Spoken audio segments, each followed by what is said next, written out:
that I've been thinking about, planning on for a long while. It's time to give the Challenger a whole new look. Now, I don't hate this look. It's got a little rake to it. You can never go wrong with the Cragar SS's, except for the fact I hate Unilug wheels, and these are Unilug Cragars. I feel like I've seen where they started making non-Unilug versions, but I want something different. Another thing about this particular set is they're 14s, and as some of you may know, 14s are harder to get tires for, and there's much less selection available.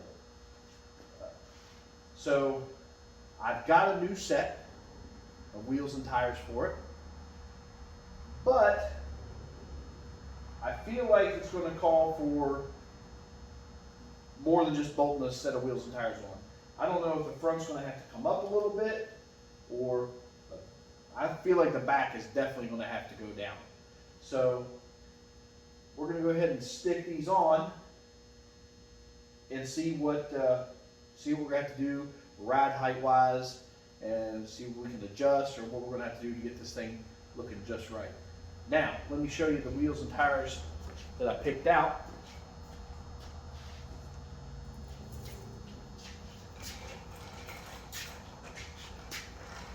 These are 17 by 9 Mopar Rallies. They are based on the original Mopar Rally wheel.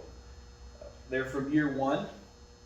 And the tires are 275 4017 Cooper Xeon RS3 G1s.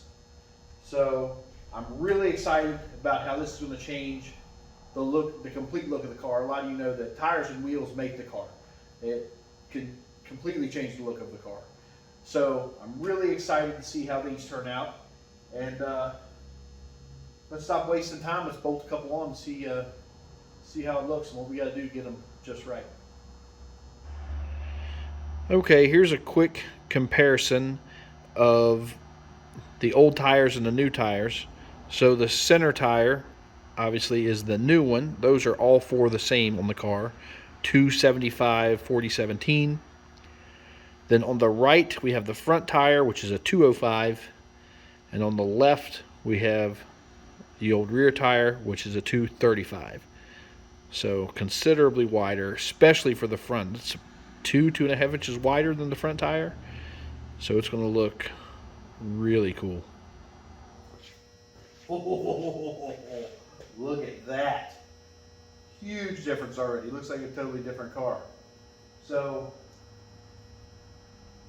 as big of a difference as it is, and I'm loving it. I didn't put the center caps on yet because we're just kind of test fitting. But as big as a difference as it is, I still want to fix the stance a little bit. You can see the back is still, it doesn't look terrible, but the back's a little high. I want it a lot closer to level. Well, these things from the factory tend to be squatted in the back, which I want to avoid. Part of that is a little bit of illusion from the body line. I think it exacerbates that a little bit, but they did sit a little lower in the back originally. But I'm going to try. I want to get a little bit leveler. For instance, and the factory service manual's way to adjust the ride height on these e-body cars is measuring underneath on the lower control arm, and I'm not doing that. I'm going by what I think looks good, and then just measuring the wheel wells to match it all up, which is, just easier way to do it. So there's no factory service manual measurement to the wheel well because of different wheel and tire packages. So right here, I think I got it settled back down. I backed it over the lift, back and forth over the lift a few times to try to bounce it and settle it down. And with the other tire, it was about 24.5 to 25 inches to the wheel well. and those tires are slightly shorter. But now we're sitting at 25.5 to the wheel well in the front. And in the back,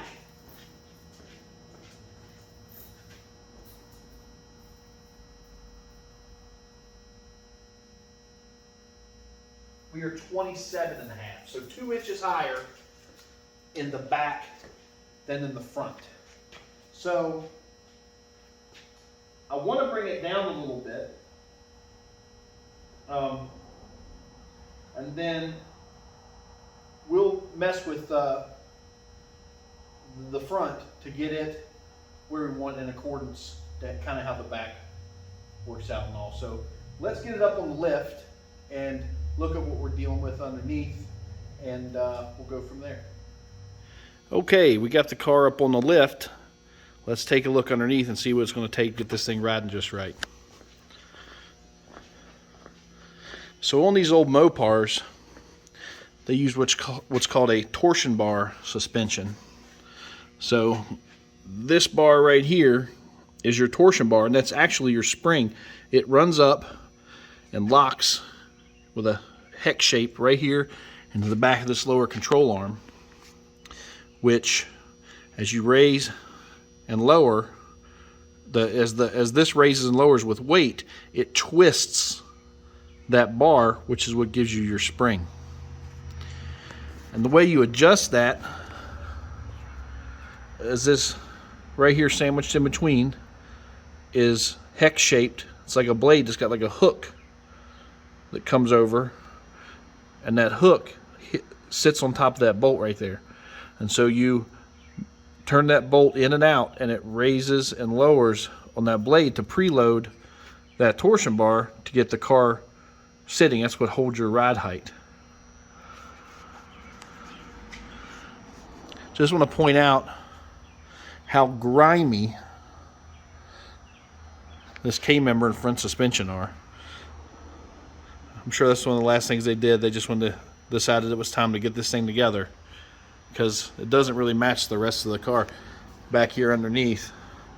Like, it was all, like, they painted it body color all the way back and put in a reasonable amount of effort.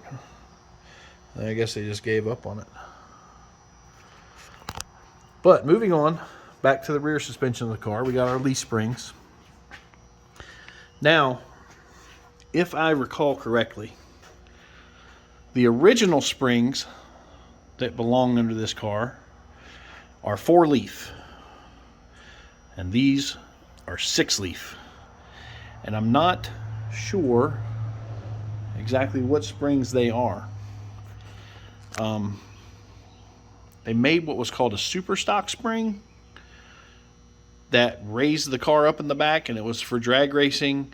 I think one side sat just a little higher than the other, like a 1/2 inch, to preload the suspension for launch and all. But those springs, from what I've read, are 20 inches long from this eye back to the center. And it takes a special spring mount up here to come back and compensate for that, to keep this center where it needs to be. These springs are the standard 22 inches from here to there. So I'm not sure exactly what springs these are, or if they're ones somebody put together. But they don't look super old. When I bought the car, they had even great big long shackles on. And I can't remember how much I cut off of them, but I cut these things off down to factory E-body height to try to bring the back of it down. So it's set higher now than it did. It's set higher then than it does now. So I've tried to bring it down some already, but that's been a while. I don't remember how much exactly I cut off those things. So really,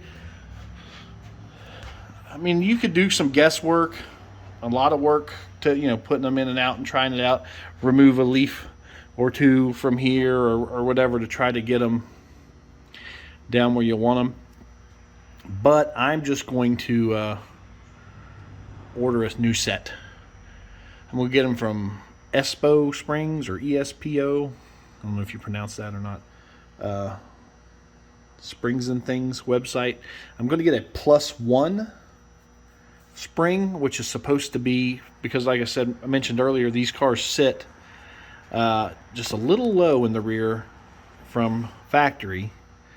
So I'm going to get a +1 spring that's going to raise the rear an inch from factory, which will hopefully get it sitting just right. If it doesn't, if it's a little too high, I can always put a little bit of a block in here to raise the axle off the spring, which will lower the car. I don't really, just because of axle wrap issues and things like that, I don't really want to stick a block in here to bring it down, which you can. But if I want to bring it down 2 inches, I'd have to put a 2-inch tall block in between here, and I'd just rather go ahead and put the springs on. So we're gonna, plus these things ride, these 6-leaf springs on this thing rides like a dump truck. So hopefully the new 4-leafs will ride much better. One little disheartening thing that I noticed when I was back here rooting around is, and I don't know if you can see it too well here, my spring perches are like paper thin, like they must have been full of dirt at some point, or maybe this rear axle was laying in the dirt at some point. But I think I'm going to need to put some new spring perches on. It's way more evident on this side. You can see it right here. Look, you can see the hole. It's like that should be, yeah, there shouldn't be visible holes there. It's just thin and rotten. So to add to my to-do list, while I have the springs out, we're going to weld some new spring perches in. And another thing I noticed, it's not as obvious here as it is when it's on the ground, but I think this exhaust is going to have to be re-arched over the axle when the car's brought back down, because it apparently was run over afterwards. It's by the once I lower the car, which is actually going to raise the axle into the body, I'm not going to have much clearance up here. So we're definitely going to do something about that. If it ain't one thing, it's another. When you start on something simple like this, you just run into one thing after another. So I have actually ordered these springs already. I ordered them yesterday, and they told me they are about 4 weeks out. So when they show up, I'll have my new spring perches. I'll have new springs. I'll probably get us some new shocks, because these look super long. We've got the new wheels and tires installed, and we went under the car and discussed the steps we're going to take to get the ride height sitting just where we want it. Now, what we'd hoped would just be swapping the rear springs out in the back of the car. Of course, as any of you with a project knows, it ends up being more involved than that. That being said, we're going to stop part 4, and I want you to come back to part 5, where we go through the entire rear suspension of the 73 Challenger.